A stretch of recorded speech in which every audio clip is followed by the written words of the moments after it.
आणि ठरल्याप्रमाणे पुन्हा एकदा सकाळी सकाळी आपण अशाच एका पटकंतीवर निघालो आहोत। तर आपण आज चाललो आहोत लोणावळा आणि पवनाच्या मध्ये स्थित असलेला अशाच एका अपरिचित गडावर, जो की स्वराज्यामध्ये सामील होता आणि त्याचा उपयोग असा दुर्मिळ कामांसाठी व्हायचा।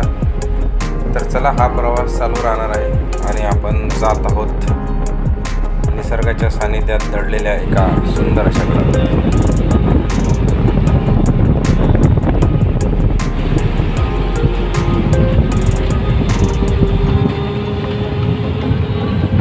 तर या अपरिचित गडाचं नाव आहे किल्ले मोरगिरी आणि किल्ल्याच्या सुरुवातीलाच एक देवीचं मंदिर दिसत आहे। तर आपण दर्शन घेऊन पुढे निघणार आहोत आणि जंगलातून वाट काढत काढत किल्ले मोरगिरी पायथ्यापर्यंत पोहोचण्याचा प्रयत्न करत आहोत। एक पाठी आहे किल्ले मोरगिरीकडे, म्हणजेच हा रस्ता आमचा बरोबर आहे। चला, काय वारू आणि कारवीच्या झाडांमधनं रस्ता काढत काढत मी येऊन पोचलो एका सपाट भागावरती। हा किल्ल्याचा पुढील भाग असावा आणि दोन वाटा फुटल्यानंतर एक मधली वाट पकडून आम्ही चाललोय आणि एक कुत्रा आम्हाला भेटलाय, लालू। तो कदाचित रस्ता दाखवत दाखवत किल्ल्यापर्यंत पोहोचवेल अशी आशा आहे। लालू, चलो, किधर है रास्ता? ये तो खाली जंगल ही दिखाई दे रहा है।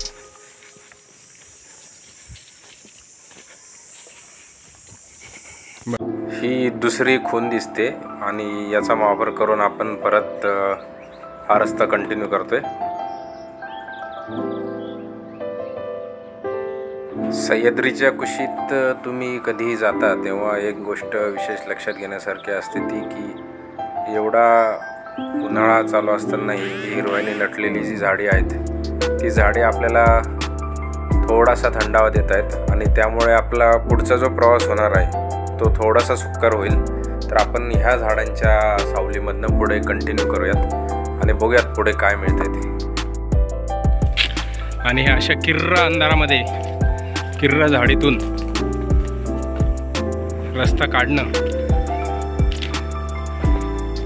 आपल्यामध्ये एक वेगळीच निसर्गाची मजा आहे। माहीत नसून ही डेअरिंग करत अशा रस्त्याला जिथं पहिल्यांदा आलोय, वाह, तिथे एक पार्टी दिसतीये, साग असावं। गुमनाम है कोई। निसर्गाचं दाट पण तितकंच लोभस असं रूप पाहायला मिळतंय, जसं हिरवा शालू पांघरलाय ह्या डोंगराने।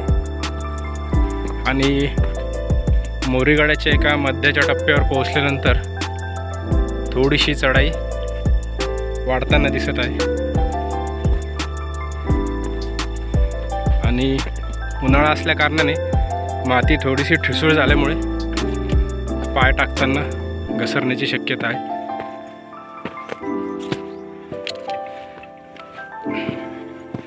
तरी आपण रस्त्याच्या बाजूबाजूने जात राहू। मध्यान्नावरती आल्यानंतर सूर्य जरी डोक्यावर आलेला असला थोडासा, तर एक पठार लागले आणि इथून आपल्याला किल्ला हा दिसतोय आणि पठार पूर्ण पार केल्यानंतरच किल्ल्याच्या पायथ्याशी आपल्याला पोहोचता येईल। आणि हा ट्रॅव्हल निकेतला जॉईंट झालेला माझा मित्र बऱ्याच दिवसांनी ट्रेकिंगला येत आहे आणि अशा अपरिचित गडावर निसर्गाच्या सानिध्यात काहीतरी शोधण्याचा प्रयत्न सुरू राहणार आहे। तर चल बघूया आणखी किती लांब आहे। आणि ज्यावेळेस उन्हाने थकवा जाणवतो त्यावेळेस हे असं निसर्गाचं सृष्टी सौंदर्य आपला थकवा गायब करते. तर ही लांबच लांब उंच अशी खोल दरी आणि हिरवाईने नटलेली ही दरी.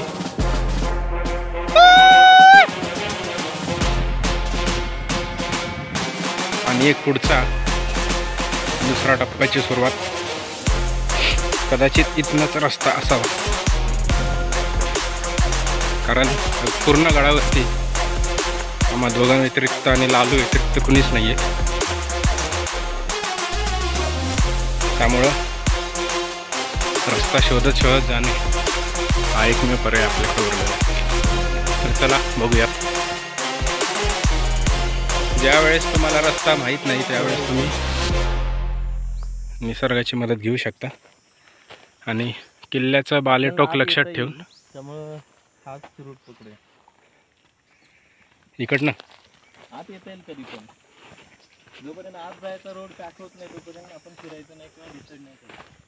इथं बघ. आणि इकडे काहीतरी आम्हाला सापडले. महाराजांच्या काळामध्ये अशा बऱ्याचशा छोट्या छोट्या खिंडी होत्या जिथं टेळ्यांनी बुरुज बनवून उपयोग केला जायचा.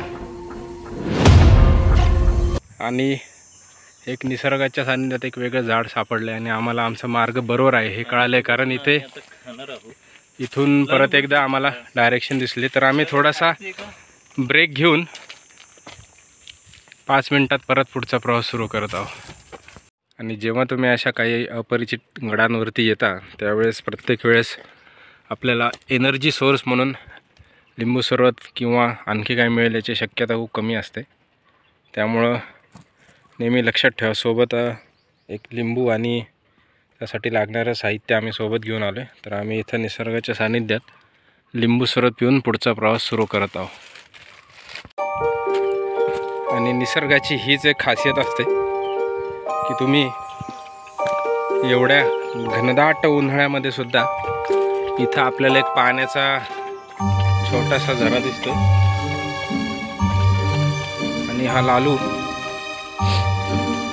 पाणी पीत पीत पुढे येण्याचा प्रयत्न.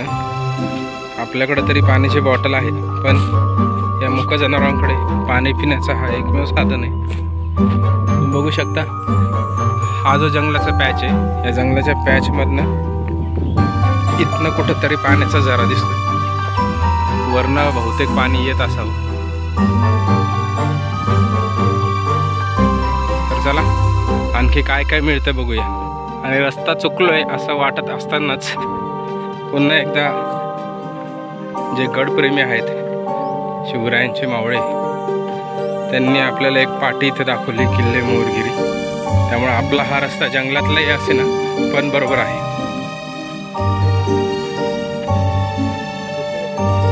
हा इकडनं कुठं जातो मग? हा बरोबर आहे, म्हणजे इकडनं खाली उतरून परत समोरनं वरती जायचं आहे. तर चला आम्ही शॉर्टकट मिळतोय काय बघण्यासाठी थोडंसं घनदाट जंगलात मी जात आहे. तर इकडून एखादा रस्ता मिळाला आणि विनायक तिकडे गेलेला आहे तर आपण दोन्ही रस्ते मॅप होत आहेत का हे बघू, किंवा इकडनं दुसरा कुठला रस्ता मिळतोय का हे शोधू. शक्यतो अशा गड किल्ल्यांवरती जिथे तुम्हाला रस्त्याची माहिती नाही तिथे थोडासा अंदाज घेत घेत जाणं कधी योग्य.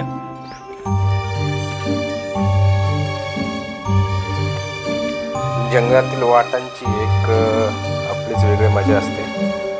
जर तुम्हाला असं जंगलामध्ये वाटलं तर पायऱ्या नाही आहेत, पण निसर्गाची किमया बघा.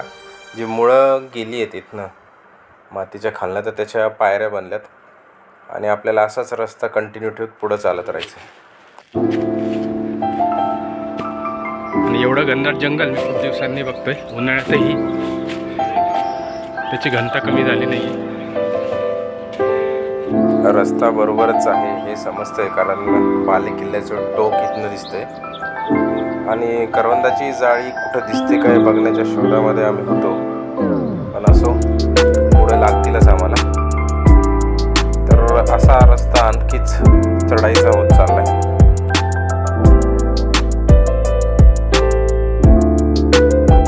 भर उन्हाळ्यात आता चांगलाच कस लागणार आहे, कारण स्टीप अशी चढाई सुरू झालेली आहे. इथून तुम्ही बघू शकता हा आता महत्त्वाचा रॉक पॅच सुरू झाला आहे.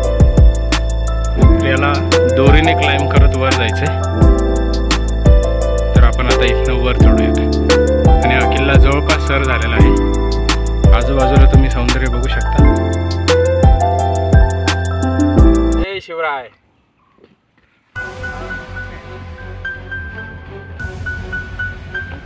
पहिल्यांदाच करताना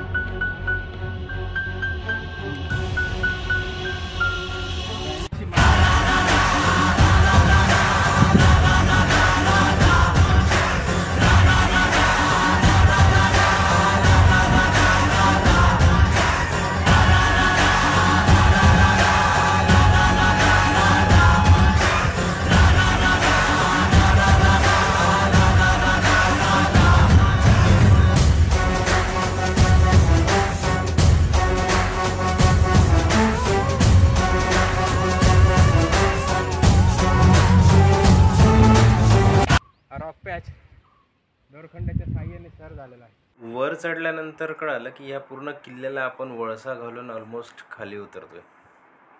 तर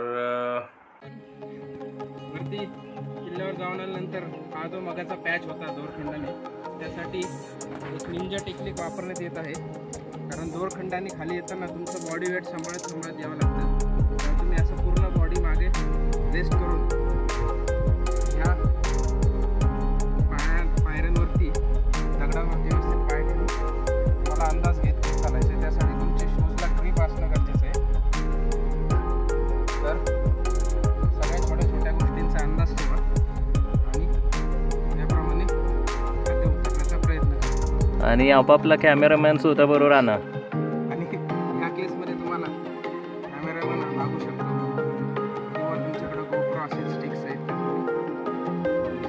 सगळेच काय निकेत सारखे लकी नसतात की ज्यांना कॅमेरामॅन मिळतात फ्रीमध्ये. ही जी निंजा टेक्निक आहे थोडीशी अवघड असली तरी करणं गरजेचं आहे. कारण हाताला चटके बसत आहे, वरून ऊन लागत आहे.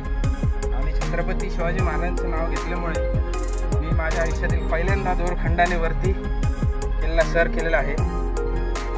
तर अशा पद्धतीने मोरगिरी किल्ला आपण आज दाखवण्याचा प्रयत्न केला आहे.